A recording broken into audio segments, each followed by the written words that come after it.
Yo, what's up? This is Charles Staples, also known as Anthony Mack. And I want to speak my 2 cents, thinking out loud, to speak my mind about this motivational video I'm finna share with you guys. One thing I want to speak on real quick is this.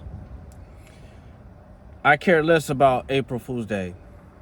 Because for the April Fool's Day, I know kids love to do that stuff as far as like April Fool's playing the trick and all that stuff.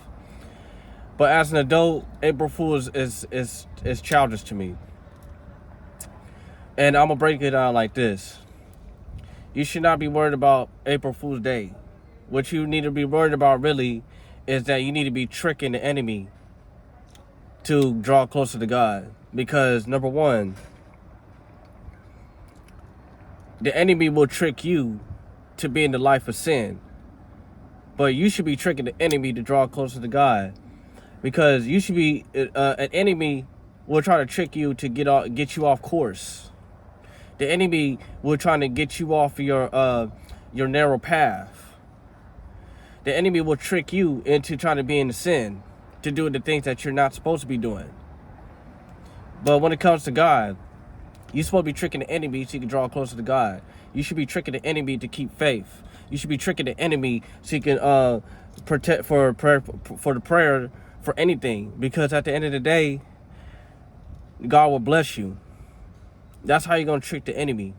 The enemy will tell you one thing, but then when you fall into the enemy's path, you basically fall into the back into the sin again.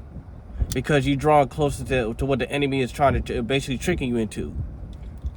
But God will never forsake you. He will never disregard you. He will never do anything as long as you don't do the same thing to God either.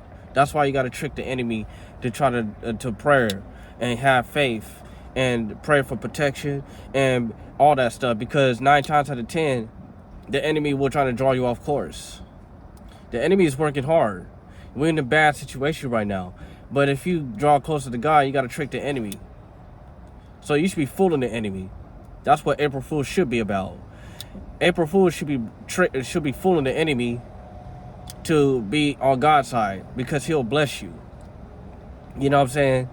You'll have an eternal life drawn closer to God if you trick the enemy. Unless you want to be on the enemy side when they be drawing you into a life of sin, especially when it comes down to that. You know what I'm saying? So keep that in mind about that. The enemy will trick you to be on the life of sin. But you should be tricking the enemy to draw closer to God, because God's testing you. God is testing you and see if you're going to be obedient to God. If you be obedient to God, you basically tricking the enemy to draw closer to God, and that's how you get your blessings. Always remember that. But don't never, ever, ever let that April Fool's trick you. Because April Fool's is a kid's holiday. Well, for the kids, it's just to play tricks and all that stupid stuff. But as an adult, you should be fooling the enemy on April Fool's Day that you want to get closer to God and have faith for protection and for to get your blessings at the same time. So fool the enemy before the enemy fool you. Remember that.